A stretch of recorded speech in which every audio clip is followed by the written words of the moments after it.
Taká malá ukážka, čo som posledný týždeň robil, s čím som sa hral. Kamarádov otec mi poslal takú malú parádnu kempingovú sekerku a že na nabrúsenie a že či na to vyrobím púzdro. Tak sekerka vyzerá takto nejako, je to úplný unikát, je to niečo prastaré a perfektný vzhľad. Bola brúsená predtým na brúske, ja som tam spravil fazetu na diamante, nerobil som úplne až pokiaľ to bolo brúsené a sú v nej nechané dva malé zúbky, aby som nebral zbytočne veľa materiálu. A je to taká pekná malá šikovná vec. Dole nejaké páčidielko, respektíve šrobuvák. Je tu strašne hrubá rukoveďka, na to, aké to je tenké. Vyťahovaš na klince a toto je asi otvárek na pivo. No, púzdro. Púzdro som skopíroval podľa fotky, aké prišlo.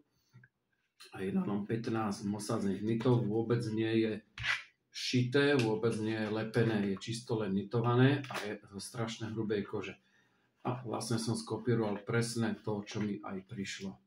No a tu je vlastne taká bradavica. Nedával som tam cvok, tie sú slabšie, dal som tam na toto, to sa dá po prípade zväčšiť.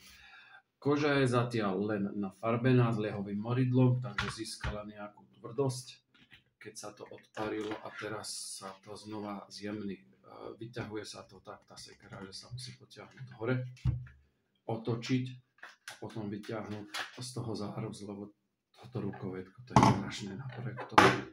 No ale ľahké, ne.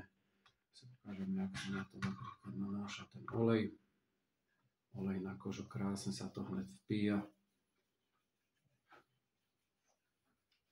Celé to namážem, nech sa to znova zjemní a zakonzervuje.